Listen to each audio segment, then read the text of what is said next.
કાયદો એમાં ક્યારેય મોહ અને કરુણા હાલતી નથી, ત્યાં દયા હાલતી નથી. વ્યવહારમાં આપણે ત્યાં પ્રસંગ હોય અને ફલાણા કઈ થાય કા હોય ન આવે, અને પછી એને ત્યાં પ્રસંગ આવે ત્યારે આપણે પગે પડે તો આપણે જવાય ખરું? કારણ કે આપણો પ્રસંગમાં ન થાય તો આપણે ત્યાં જવાનું નહીં. આ વ્યવહાર, આ વ્યવહાર. અને કાયદામાં ખૂન કર્યા પછી ન્યાયાધીશને પગે પડી જાય કે બાપજી ભૂલ થઈ ગઈ, હવે કોઈ દી ખૂન નહીં કરું, એટલે કઈ માફ કરી દે ખરો? એ તો કે હારું કઈ વાંધો નહીં, કે 20 વર્ષની ભોગઈ આવી પછી માફી માંગજે. એમાં દયા હાલે નહીં. એટલે હંમેશા ધ્યાન રાખવાનું. અહીંયા ભગવાને કીધું છે કે તારે કર્મ તો કરવું જ પડશે. તું અહીં નહીં કહી તો ઘેર બેસીને પણ કરવાનો છે. ઘણાને એવું લાગે કે હું ઘેર બેસતો હાવ નવરો કાંઈ કર્મ કરતો નથી. આપણું મન ચાલતું જ હોય, વિચાર્યા જ કરે તો એ કર્મ જ છે. મનથી કર્મ, મનસા વાચા કર્મણા. દેહથી પણ કર્મ થાય. વાચા એટલે વાણીથી થાય, કાનથી થાય, મનથી થાય. અને ઘેર બે અહીંયા એટલે ભૂખ ન લાગે, રોટલો ખાઈ કર્મ થયું કે ન થયું? બહુ મહત્વનું. અને એટલે જ કીધું છે બીજાના હિતમાં કઈ. અને એટલે જ કીધું છે કે આસક્તિ રહિત થઈને કરવામાં આવનારા કર્મોને જ પ્રસંગ ચાલવાને કારણે કર્મણા એવ પદનો પ્રયોગ કરવામાં આવ્યો છે. અપેક્ષા વિના બીજાના હિતમાં. આપણે કારણ વિના બીજાનું ખરાબ કરીએ ને તો પણ પાપ કહેવાય. અને આપણી શક્તિનો ઉપયોગ બીજાના હિત માટે કરીએ ને તો એ પુણ્યમાં ગણાય, એ કર્મયોગ ગણાય. અને એ કર્મ ચોટતું નથી એટલે આપણે ભોગવવાનું આવતું નથી. આ સરહદ ઉપર જે લશ્કરના માણસો ઊભા છે ને, એ દુશ્મન દેશના લોકો હુમલો કરે ને એ સમય મશીન ગનથી 50 જણાને મારી નાખે ને તો પણ એનું પાપ એને લાગતું નથી. ઉલટાનો વીર ગણાય. શા માટે? કારણ એને ઈરાદાપૂર્વક માર્યા નથી. મારી ફરજમાં આવે છે ને મારે કર્મ કરવાનું છે. કારણ કે એ એના ખેતરના રક્ષણ હાટું નથી કર્યું.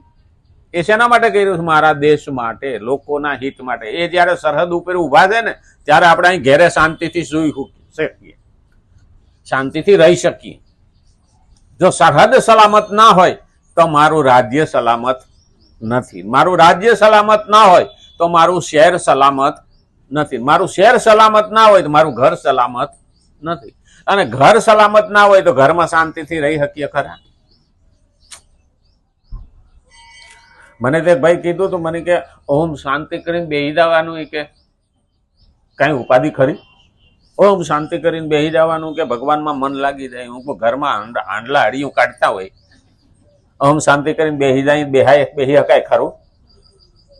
મને કે તો શું કરવાનું? હું કહું પહેલા તો ભૂખનો રસ્તો કરવો પડે. હા, ઘરમાં સાધન સંપન્ન અન્ન હોવું જોઈએ. હા, કે તોય પણ પછી ઓમ શાંતિ કરીને બેસી જવાનું. સવારમાં પાણી જ ન આવ્યું હોય તો, પાણીનો પ્રોબ્લેમ હોય તો શું કર? ઓમ શાંતિ કરીને બેસી જાય તો એ કે હા. હું કહું તો પાણીનો પ્રોબ્લેમ એ દૂર તો કરવો જ પડે ને. મને કે ના તો ઓમ શાંતિ કરીને બેસી જવાનું. મેં ત્રીજો પ્રશ્ન કીધો. એ એકને એક એકડો ઘૂંટતો હતો એટલે મેં 30 પ્રશ્ન એની આગળ. બાજુ વાળો ધુમાડો કરીને બેઠો હોય તો શાંતિ જ બેસી શકાય ખરું? આટલું પ્રદૂષણ હોય તો શ્વાસ લેવામાં તકલીફ પડે કે ન પડે? એ ખરું, હું તો બેસી શકાય. એ કે હાલો એનો પ્રશ્ન સોલ્વ કર્યો. તો પછી ઓમ શાંતિ કરીને બેસી જવાનું. હું કહું આજુબાજુમાં ધડાધડી હાલતી હોય, હા, ગુંડા ત્રાસવાદી ધડાકા બોલાવતા હોય તો શાંતિ બે ના બેહાય કે હાલો વિશ્વાસ જ કેમ બેહે?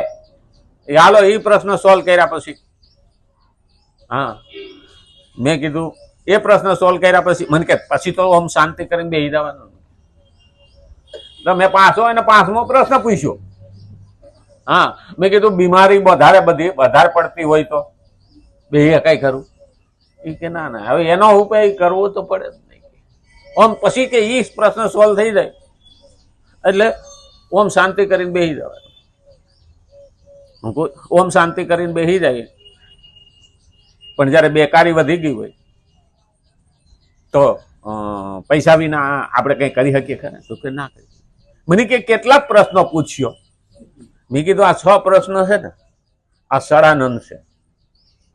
ભગવાન વિષ્ણુ છે બેઠા છે, હુતા છે. શાંતાકારમ ભુજગશયનમ પદ્મનાભમ સુરેશમ વિશ્વાધારમ ગગન સદસનમ મેઘવર્ણમ શુભમ ગમ લક્ષ્મીકાંતમ કમલનયન. આપણે શ્લોક બોલીએ છીએ ને વિષ્ણુ સહસ્ત્ર નામનો. શાંતાકારમ ભુજગશયનમ. આ ભુજગ એટલે નાગ. નાગની 6 ફેણ છે, એમાંથી જે 20 ઝેર ઓકે છે. આ 6 પ્રશ્ન ઈ છે સડાનંદ.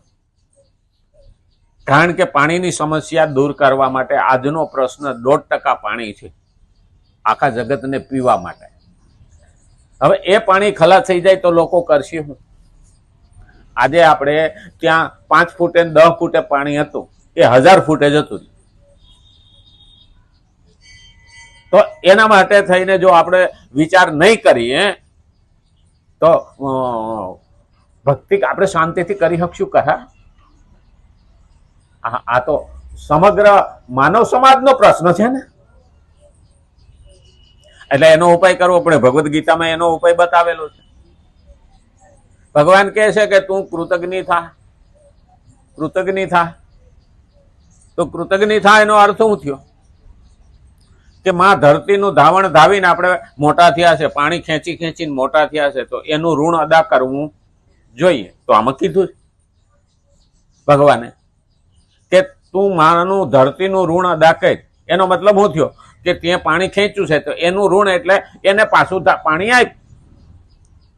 તો અટાણે કેટલાય બોર એવા ખાલી પડ્યા છે ને કુવા પડ્યા છે, એમાં વરસાદનું પાણી જો ઉતારી દીધું હોય તો તળ ઊંચું આવે કે ન આવે? આ એનું ઋણ થયું.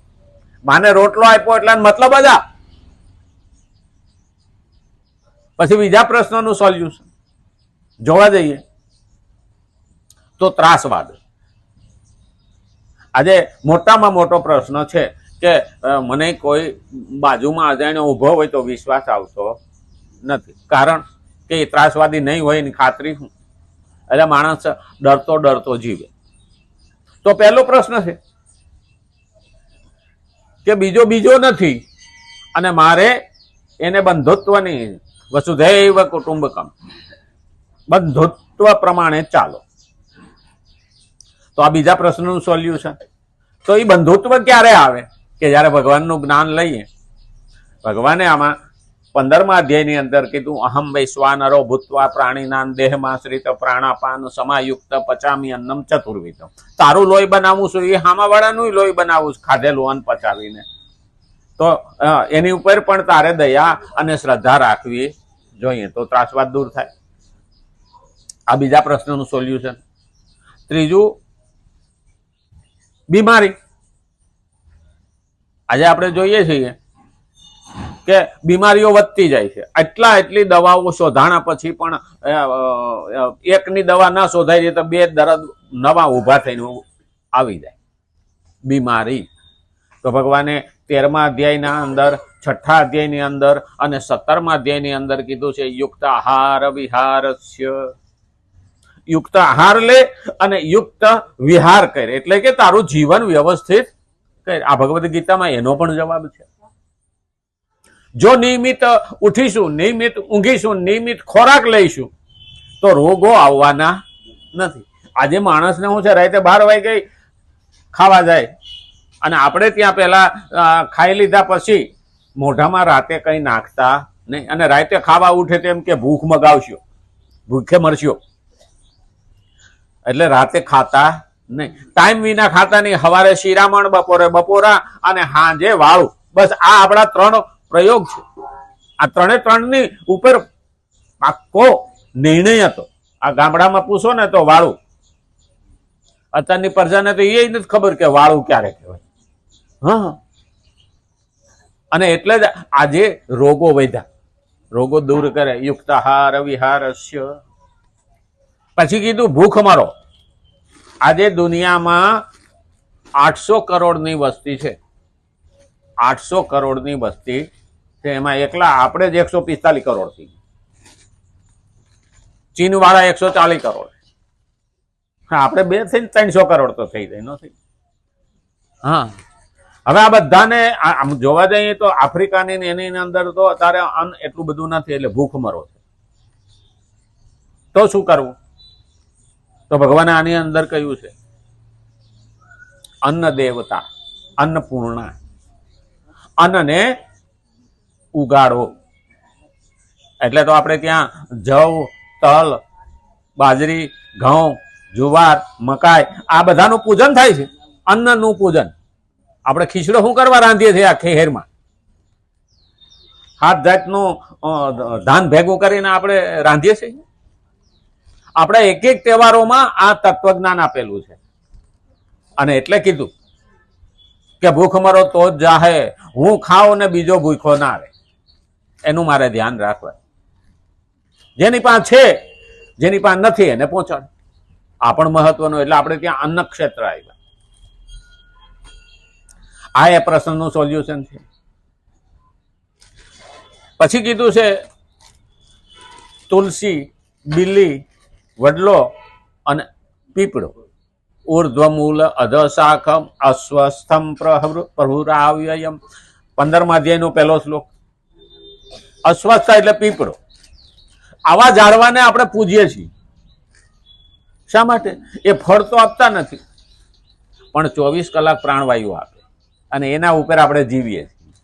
તો એનું પૂજન કરવાથી આપણે એને વાવીશું. નહીતર આપણે કેવા સ્વાર્થી છીએ, ક્યાંક મળે તો આપણે કરવા વાળા. એટલે આંબો વાવીએ પણ વડલો વાવીએ નહીં, આગળો વાવીએ, કારણ કે એને કાપીને પાછું લાકડું કેમ લાગે? વડલાનું તો લાગે નહીં, પણ છતાં વટ સાવિત્રી આવ્યું. વડલો પૂજવાનો, પીપળો પૂજવાનો, બીલી પૂજવાની અને તુલસી પૂજવાની. આ ચારેયમાંથી એનું ના લાકડું કાંઈ આવે, ના ફળ આપે કે બજારમાં જઈને આપણે વેચી શકીએ, છતાં પૂજીએ છીએ ને. પર્યાવરણ. આજે પ્રદૂષણ આપણને નડે છે, પર્યાવરણને જ કારણે આ બધું થાય.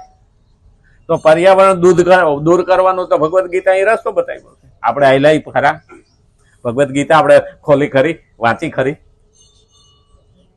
તો આગળ પ્રશ્ન કર્યો